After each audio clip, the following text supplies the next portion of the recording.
Welcome to Durbania. I'm Durbin. I'm Laura. And we're going to spoiler talk / review the 4-episode, 4-show crossover of the Arrowverse. Yes. I'm depending on Laura to rein me in quite a bit here because we do not want a 3-hour-long video. And there's probably a lot I could say, both good and bad. Mostly good because I overall enjoyed this 4-show crossover. Yeah, overall. But before I hit the positives, there's one negative I just want to hit right out the gate. And it's not really with the shows, it's with the advertising that this was a 4-episode, 4-part crossover.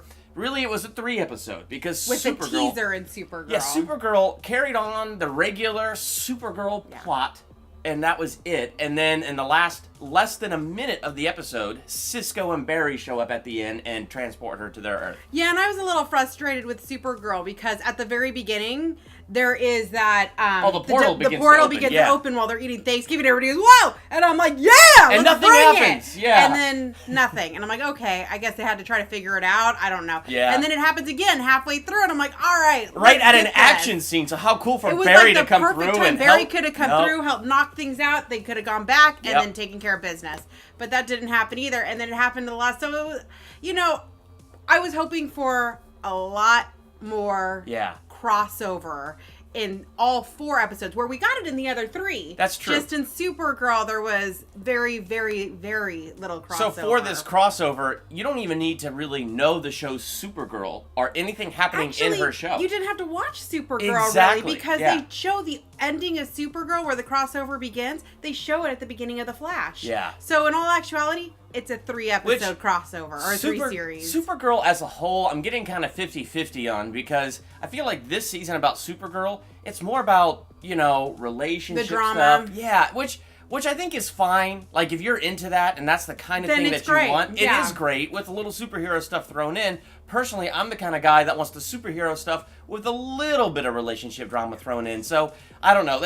I'm cooling off on Supergirl a little bit, but that's me personally. Yeah. I mean, what about you with Supergirl? Well, I don't know. I keep going back and forth on it because there are parts that I do enjoy. Yeah. And it's like, and I really enjoy them. And I mean, but in this episode in particular, because there was a lot of relationship things going on, I just didn't like the writing so much. Mm-hmm. I mean, I didn't necessarily mind the relationship drama. Sorry, this is not a review about Supergirl. I mean, it is the supposed episode that leads into this 4-part crossover. I know, but part of my issue is, so she doesn't even say anything about, hey, I've got an alien cousin. Hey, I've got an alien boss. I'm sorry, why didn't John Jones not go with her? Now, I understand they need to keep Metropolis and, oh my gosh, what's her city? National City. Thank you. Which is really Los Angeles. I love how they use the Los Angeles skyline but try to pass it off. That's okay. No, this is National City. That's okay. But I'm like, she has these other aliens that could be coming and helping their cause over there. Yes. But she doesn't even bring it up once. Yeah.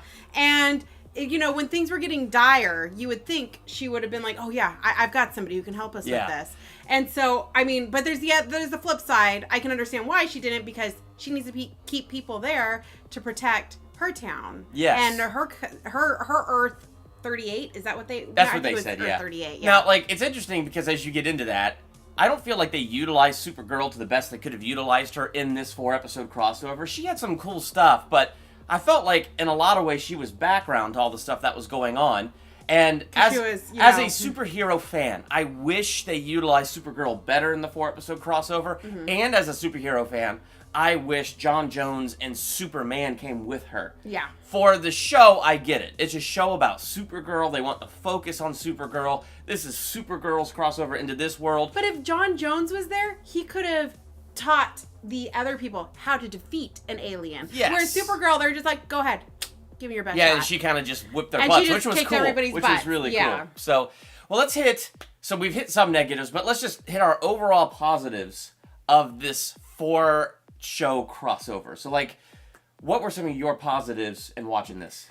Probably one of the best episodes of Arrow in a while. Yes. That was definitely, I just liked, the Flash and the Arrow, and honestly, DC Legends of Tomorrow is tanked a lot for me. Yeah. And this was a good episode of that, probably because it wasn't the typical Legends of Tomorrow, but it was way better. Yeah. And so it's just, for me, all 3 episodes, they brought their caliber up a notch. Yes. And it was the 100th episode of Arrow, and great 100th episode. I just thought it really was. And what I liked about it was... and they brought everybody back. They did. Not everybody. Well, almost like, a lot of people back. That was kind of a unique plot, to get them in these little alien beds that got their minds going on these fantasies so that their mind was distracted while the aliens probed the subconscious of the non-metahumans to find the weaknesses of the metahumans. And that wasn't all the non-humans, because like Felicity was behind. But like the non-human heroes who wear the costumes and go out there. And so I thought that was a really cool plot of how they did that, and it was a really cool device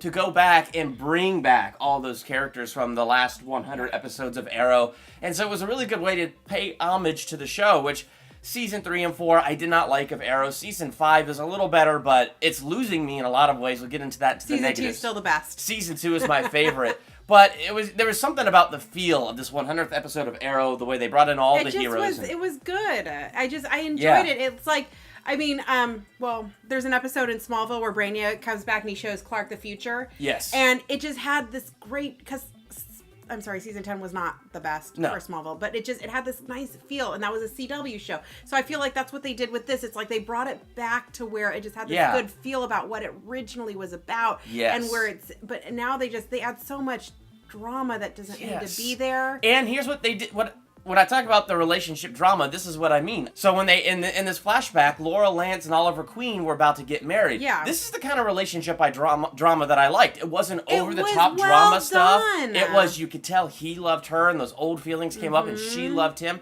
And it was there just enough that it added tension to the plot, to the story, and to the superhero stuff that was going on. Yes. And so when I see a superhero show and there's relationship drama, that's the kind of drama that I want. Not like over-the-top, drama, but I want just enough that we've got the tension and that it's part of it, but that it's not overpowering. Not the drama where somebody's yelling at them constantly, and there doesn't seem to be any give or take. Yeah, exactly.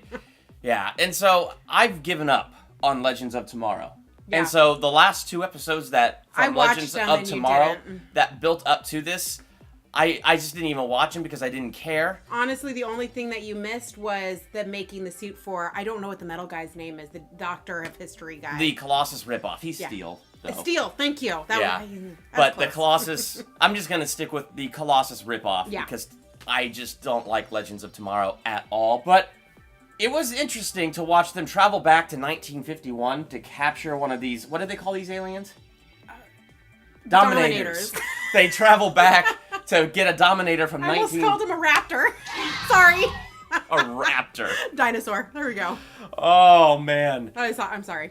But it was cool that he went back in time to get that. But what was interesting and what I really liked, because one of the things that I really dislike about DC's Legends of Tomorrow is how Flash has truly established major consequences for time travel. Yes. And while the time travel plotline drives me crazy both in Flash and Legends of Tomorrow, what Flash is doing in Season 3 right now, where Barry has consequences because of what he's had to do, Cisco's brother is dead, and other things that he did not intend, and now you have Alchemy restoring people from Flashpoint to their powers. Yep. I like watching Barry learn to forgive himself, learning to live with those consequences, realizing time travel can't be some plot device he uses to go back and fix everything, because really it's going to mess up everything. Thank goodness. And so I'm enjoying what Flash is doing with it. And you have Legends of Tomorrow that absolutely ignores all the rules. They finally did one kind of Well, kind of, because, you still have problems with Canary going back in time and sleeping with everybody and creating sexual revolutions that did not exist in that time period. I can get over all of that. Really, but my issue is all the can't. time she's tried to kill Damien Dark, and then she yelled at Barry for changing the timeline. Yes, she yelled at Barry. Come on, folks. But the revolutions that she caused back in those times that did not exist in those times should have huge ramifications for our time. And, so they talk about, Flash having all these consequences, but Legends of Tomorrow, they go through and they get stuck in time periods. They mess up entire countries, like that time when they were stuck in Japan and all that weird stuff happened there. Yeah. I mean, with all this I stuff... fell asleep in that episode. I did too, actually, and it's funny, I didn't even realize I did till later. I know. until we tried to watch the next one. Oh my gosh. But I'm just sitting here thinking of all the things that they have screwed up that goes unaddressed. We have major consequences in The Flash and zero consequences in Legends of Tomorrow. Yeah. So getting back to my positives, the one thing that I did like in this 4-episode crossover is we did address changes that Legends of Tomorrow created. Yes. But very minor, and with what they've been doing, it shouldn't be minor, it should be major. Yes, it was minor, but nonetheless, I'll take what I can get. So, I missed the episode where apparently what's the doctor's name? Dr. Martin. Stein. Dr. Stein. Wow, that's how much I don't like that show. When Dr. Stein apparently told his younger self Stein, though. to spend time with his wife, and then as a result, that was he has a the daughter. end of the episode before. So that was really cool, and then to watch him deal with that and realize that he calls a time aberration, and they're not supposed to do that. They're supposed to stop that, but now he wants to keep that time aberration. And now, Jackson, his partner, for... Oh my gosh, what is their character name? Firestorm, thank you. I can't believe I forgot that. Because I actually like Firestorm. They're one of the two characters I like on DC Legends of Tomorrow because they seem pretty solid.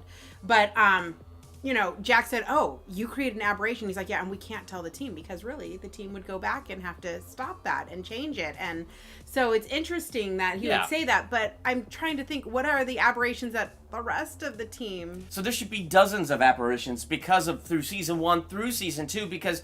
Really, the show's about this team being misfits and all the mistakes they've made, which is why it made me mad in this show when they got all on Barry, like, I can't believe it. All this stuff, we're trying to protect time, and you willy-nilly go back. It's like, you willy-willy...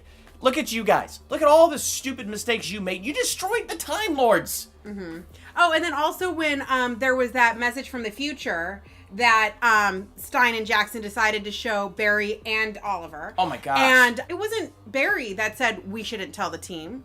It was Oliver. It was Oliver. So why, when Cisco brought it up to Barry and played it for everybody, why wouldn't Oliver have manned up and said, hey, I'm the one who told him not to play it. I thought we could discuss this after this was done. But I will say, because Cisco being upset about the time change and his brother being dead now in this timeline, we had moved on and gotten back, and then it happened again. Yes, where Cisco realized his brother was alive in the alternate timeline. So, but I'm really glad that they solved that. Yes, because Cisco went back. Yeah, he went back to 1951, and they captured the alien and talked to him, and then they realized there's consequences because of that, and I loved it because Cisco went, all I wanted to do was make things better, and I made it worse. Yes. And finally, there was that dawning understanding of Barry. Yeah. Granted, Barry was a huge mistake, and there's no denial of that. No. But I just, that really made me happy that taken out. One of the things that I also liked, a lot of the side characters were not in the crossover episodes. I am having a difficult time with, like, the Arrow. I only like Rory, I don't even know the rag suit. The magical rags. Yeah. As the new characters. I mean, Curtis... He's, like, funny and not. Yeah, and his costume is horrible. Oh, it is. His Mr. And I know Terrific it's what costume, it looks like in the oh my gosh. That's what it looks like in the comic I don't books, care. But it just doesn't fit. It's not translating into and live it's like, action. And we didn't even see I don't even know if she's a new Canary or whatever that girl is now that replaced Laurel, that is a traitor. And she wasn't even in it. That made me happy. I'm like, good. I don't even know why. Oh, wait, maybe she was briefly in the I don't know. Arrow one. I don't care. But I just... Wild Dog, I don't like him. I know. And they try to make him relatable, and it's not working for me at all. Might work for somebody else, just not for me. Yeah. Well, what feeds into my positives for the Arrow 100th episode is it was back to the basics of Arrow. It was back to the core characters of Arrow. Mm-hmm. And, Sarah isn't... Well, I guess she is a core character. The point is it's just Arrow is not about the basics anymore. Like, there has to be a Team Arrow. I love the crossovers. I love the guest starring of the heroes coming in and guest starring. Yes. I mean, that stuff is really cool, but the fact that Arrow has to have a Team Arrow and taking the focus off Arrow on the show Arrow, I don't like. And what I'm really despising right now in the show Arrow is Felicity's insistence that Oliver reveal his secret identity to a bunch of strangers. And what we've already seen in the show, Wild Dog has gotten captured because first off, Arrow knew Wild Dog wasn't ready. Felicity didn't care, and it turned out Oliver Queen was right. And he got captured, he got tortured, and he gave up Oliver's name. Mm-hmm. And now we also have a mole. So that girl, the Canary, whatever, Is she?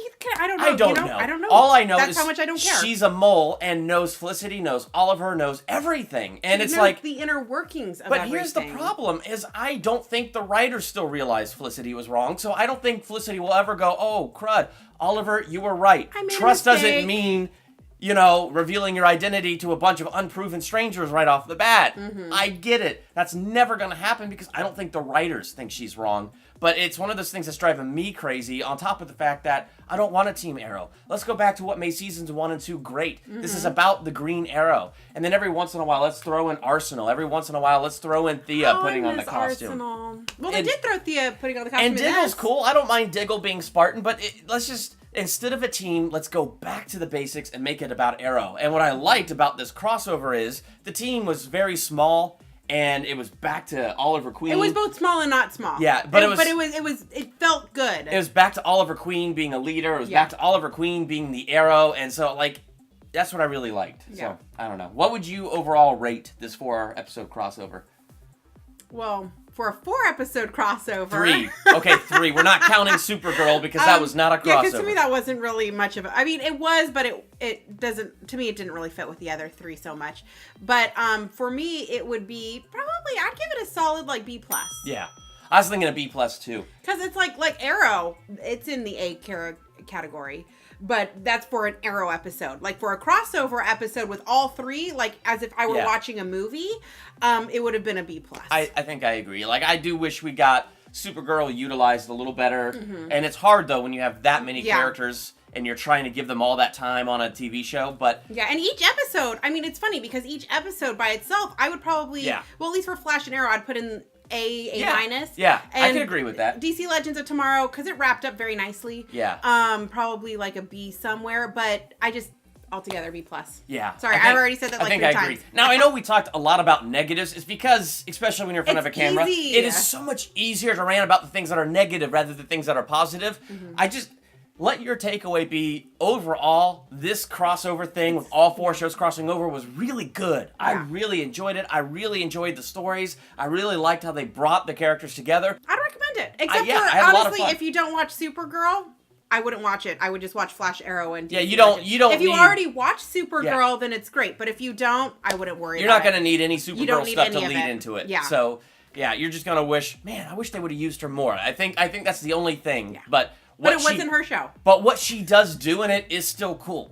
And I like her character. She's so bubbly and funny, and anyway, so it works, and she has fun with Barry, and then you have Arrow and Barry having their fun bromance type fun, and bromance. They're buddies, and you see it, and you see that they respect each other, and it's nice. It's I really enjoyed the way they played off of each other was really well done. Yes. That's another positive. That is another positive. So, what did you think of this 4-show crossover? Let us know in the comments. While you're there, hit that subscribe button. Tomorrow, doing a Scrooged review, continuing my Christmas reviews. Rachel Wagner of Rachel's Reviews, she's going to be joining me on that, and that's going to be a really good time. Next week, Sean Chandler joining me from Sean Chandler Talks About, as we read way too much into Star Wars, The Force Awakens, getting all excited for Rogue One and things like that. So, and more Christmas movies coming up. Yeah, more Christmas movies. So hit the subscribe button, become a Durbanian, and be on top of all of that. I'm Durbin. I'm Laura. Thank you for checking out Durbania.